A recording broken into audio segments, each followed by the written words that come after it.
What is up, my Squirrelites? It is I, your king, welcoming you back to more Let's Play Osiris Destiny saw 2. something in the Infinite Forest, and it terrified him. Nothing terrifies him. We need to find him. Osiris could be anywhere. Put in the wrong coordinates and you'll never find your way out. I know I can do it. Osiris is in there protecting the rest of us from the Vex. He needs us. He needs me, and we're going to find him. Okay, so we're in the Infinite Forest now, and you're going to get to see another problem with this entire, well, not quite yet, but soon you're going to get to see another problem with this entire DLC. This part is actually scripted and as planned, and looks kind of cool. So let me explain the Infinite Forest for you guys real quick. So the Infinite Forest is a simulation, is an entire simulation that basically makes up the entire planet of Mercury that the Vex use to simulate all of the bazillions of different possibilities that they use to simulate things. Remember, the Vex are technically one giant hive mind. They are just a computer that is constantly running simulations, and because they are on such a heavy advanced level, they can simulate anything in the universe except for light. Light is the one thing that they cannot simulate. They cannot simulate the powers of the Traveler, which is why Guardians are the one things that are actually able to take down the Vex when any other creature just gets obliterated in the process. The Vex are, as a result, probably almost objectively the strongest of any type of enemy in the entire Destiny universe. And as a result, we are just going to be jumping on into it, and, I mean, you know, not really worrying all that much about it. However, I should explain that the reason Osiris has called us and sent Sagira off is because, for some reason, in that opening cutscene, Technology of the forest to his own purposes. We're going to run into his reflections. They're copies of himself, made so he can explore multiple pathways at once.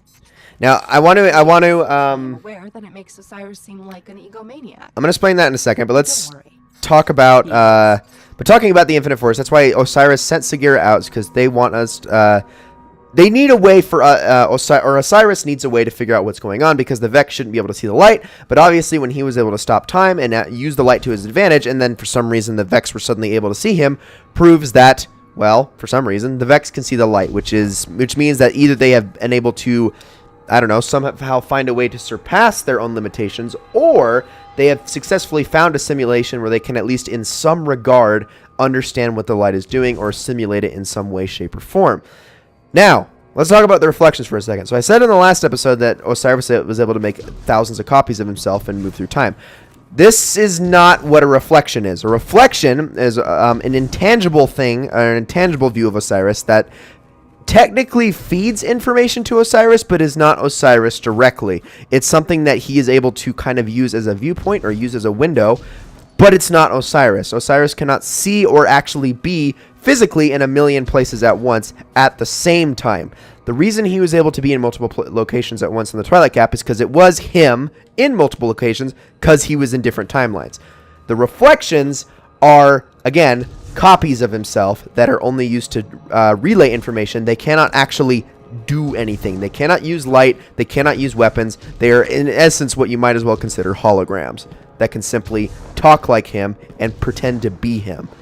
Which in turn means that the Vex are not able to simulate, or the Vex are able to simulate those reflections, but they cannot simulate Osiris. Excuse me. Sorry, I know it's all very confusing, but it's part of the lore, and yeah.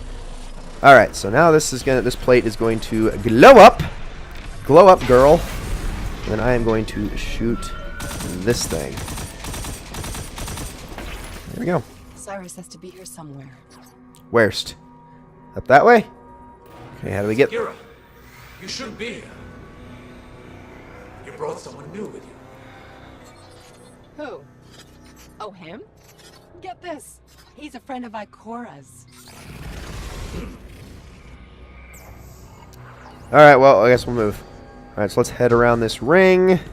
Also, another reason I absolutely can't stand what they did to Osiris is I think his voice actor is awful.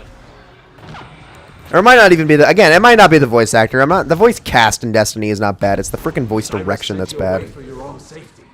Your presence here puts everything at risk. Well, guess what? He needs me. New timelines are expanding. We must create reflections to explore them. And you guys like put so much heart into that delivery. It's kind of unreal. Anyway, I don't know. I could put more inflection into that Sagira. You could just be like, "Well, guess what?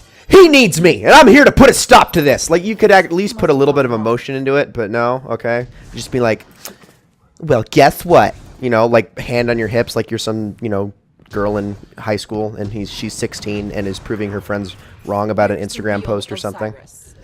Like seriously, Sagira? What? What did he find? What's so bad that it could scare Osiris? Behold, the Infinite Forest. Planet-sized prediction engine, simulating trillions of realities in parallel, all geared towards a single Vex purpose. Yep. So this is the proper Infinite Forest. Now, Keep going. let's explain another major issue with this DLC, and that is the Infinite Forest. Okay, so, and I'm not talking about the lore or story aspect of the Infinite Forest, I'm talking about the gameplay aspect of the Infinite Forest. The Infinite Forest was a terrible idea. This right here is procedural generation, which I think is the absolute single dumbest thing that video game developers do on an absolute constant basis. Don't do this! Do not procedurally generate... Okay, hold on. I'm actually about to die here. Do not procedurally generate your levels. Don't freaking do it. It was bad when No Man's Sky did it. It's bad when every other single freaking roguelite in existence does it. Don't procedurally generate. It's lazy. It makes it seem like you actually don't give a crap. Here's the thing about procedural generation. There is absolutely no way you can possibly surprise us, because the thing about procedural generation is there's always a constant in procedural generation that us people, actual people, not AIs, but us as people instantly recognize when we're playing them. You play through maybe 3 or 4 procedurally generated areas and you have unlocked and figured out the pattern. It's a bad idea. Don't ever do it, game designers. And that's what the Infinite Forest is. Every single time you open up a door, you get relatively the same thing. Sure, this isn't exactly something I've probably ever seen before, but it's extremely close to it. And it has the same number of Vex that I've run into in many other very similar looking rooms. It's a bad idea. And here's the other thing. Most rooms, I don't even need to do anything. That's right, I can skip right past all of this should I want to. In fact, I'm going to do that right now. Goodbye. I can just walk right past all of this, and the only time when I can't do that is when the door at the end here is red, which means all I have to do is kill a specific boss to continue. This happens very rarely, by the way, so there's almost never an actual objective. So as you can see over there, door's red. I actually have to kill a specific boss in this area now. But again, that rarely happens. That's it. That's the entire gist of the Infinite Forest. There's no rewards to this. There's no procedurally generated treasure chests. There's no procedurally generated interesting enemy types. It's literally a drag and drop stage times infinity. It's a terrible idea. Don't do this. I'm going to repeat that ad infinitum to every single game developer that ever thinks this is a good idea. It's bad. It's just straight up bad. You know what? Now that the boss is dead, I can leave. That's right. Now the door is white and I can just go. It's just, it's infuriating. Why did they think that this was a good idea? Also, don't step past that door while the next level is generating, otherwise it kills you. Just an FYI. I have learned that the hard way many times. But, yeah, I'm gonna complain about that to the end of time. I think every single game developer that does it is bad. The only time where this kind of works is in a very minimalist game, like Binding of Isaac. Like, that's the only instance where I can think you can get a free pass for something like that. In a complex game, where there are a lot of moving parts and a lot of different details that you need to get right, especially in a game like Destiny 2, where details make a world of difference, you cannot get away with lazy level design like this. It's just, it's abysmal. It's abysmal. Nobody likes the Infinite Forest. Nobody likes the Infinite Forest. It's a really bad idea. It doesn't even switch things up. It's just... In fact, if anything, it makes things more monotonous and more boring, because this literally is the age-old criticism that Destiny gets of room by room, clearing out enemies, and moving on to the next area. That's exactly what this is, until you get to that gate over there. Alright, I've had my rant. But now you know why the Infinite Forest sucks. And guess what? It makes up most of the story missions in this freaking DLC. Woo! Well, at least we're getting to a somewhat good part coming up after this, because this is the part where you get to see old Mercury, or what Mercury at least used to look like before the Vex completely ruined it. Simulant past, fields of glass. Where it all began. Mercury. Untold centuries ago, before the Vex arrived.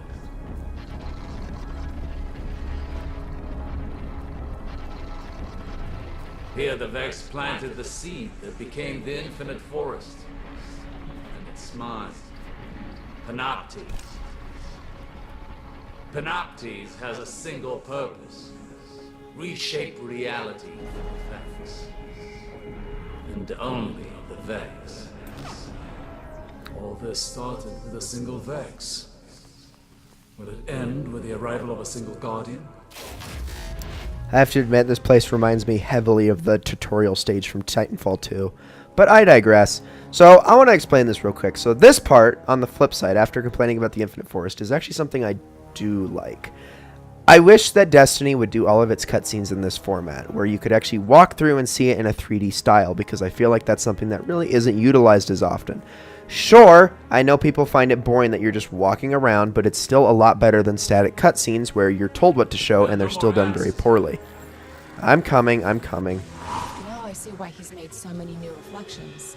Yes, we've tried and failed to prevent this outcome. Now even our best efforts only slow it. But you must see for yourself. And now we get to see what happens should the Vex actually get their way. Tell me, Guardian. Well, I believe at the end of this area. Here we go again. Okay, so let me just explain everything about Panoptes, who is the main bad guy of this part. And this is where things get a little bit more interesting. So Panoptes is actually very similar. He's basically the Vault of Glass incarnate into one being. Sent him away. Cannot exile the future. Now, if you remember what the Vault of Glass was an entire simulation engine, much like the Infinite Forest, although in a very different manner. It was a plane of reality that the Vex had complete control of, and what they would do was use that plane of reality, or use the Vault of Glass's plane of reality, to shape other realities. And they would do this by using the creature within, known as Atheon. In Destiny 1, in Vault of Glass, we killed Atheon, which thus rendered the Vault of Glass effectively useless. Where are you going? Oh my gosh, stop moving. Okay, oh yeah, so killing Atheon effectively rendered the Vault of Glass useless. So Panoptes is basically trying to do the same thing, except for instead of, run simulations to see how they can make it work, and trying to find all these other ways of bypassing it, Panoptes is basically just a shortcut to the end, as it were. If Panoptes can get everything right, the Vex can just make the world the way that they want it, and voila, that's it. That's really all there is to it. Very simple. However, the problem is Panoptes needs a long time to do this, and the thing is that we also do have Osiris helping us in that regard, and I'm just going to Nova Bomb you. That was probably not the way to do that. No, come here. I just need to kill you. Thank you. Alright, y'all can have that. Thank you. And I will keep moving on to the door.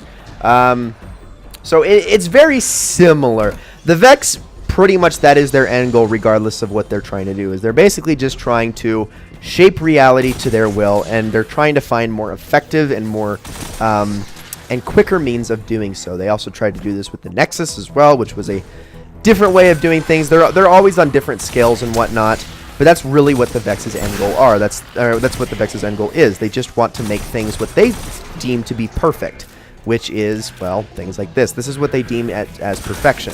A planet like Mercury, a planet like Venus, a planet like, pretty much anything, or a centaur like Nessus, things like that. Those are the kinds of things that they deem to be perfection, and they try to find all these different ways of doing it. So we've seen Panoptes, we've seen the Nexus, we've seen Vault of Glass, and then of course we've also seen the Heart of the Black Garden, which the Vex have also used. All these different methods that the Vex are trying to use to basically shape reality to their will. And so far, none of it has really worked all that well. So Panoptes is kind of a, I suppose you could say, ultimatum. The thing about Panoptes, though, is Panoptes. Okay, this is where things get really complicated. Atheon was a way of making that reality that the Vex wanted happen now, if that makes sense. Panoptes is a way of making it an eventuality, but not really necessarily being able to move that eventuality to the present day, if that makes sense. The Vex are very complicated.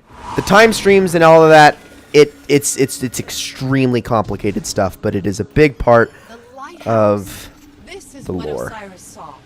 Neither light nor darkness exists anymore. The sun's warmth is gone. All life lost. That That would was suck. before you. You are the key. You can stop this. Of course, because I'm the Almighty Guardian that's not as badass as even Osiris, right? The biggest badass of all time. Destroy Panoptes. Thank you for underwriting your own efforts, dude. And now we get to see the big guy himself. Panoptes. He's found us. What's up? How's it going? And no, you can't hit him. You are a big boy, aren't you? No.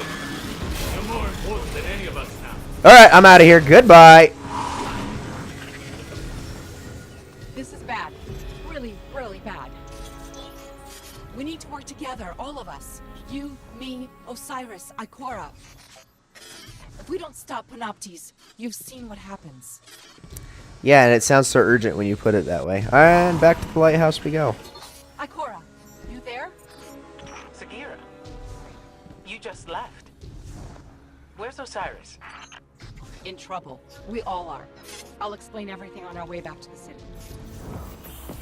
Which we will worry about in the next episode. So we have to go talk to Ikora Ray. So I believe now we have actually unlocked the lighthouse as a playable space. Again, don't quote me on that. But I've done enough complaining in this episode. I know I've kind of spent the entire episode complaining. I just want to make sure that that's actually a possibility if we can go to Mercury. Indeed we can. It is now a playable space. And so we can actually see the things that can be done here. So, obviously we don't have an adventure unlocked, and we don't necessarily have any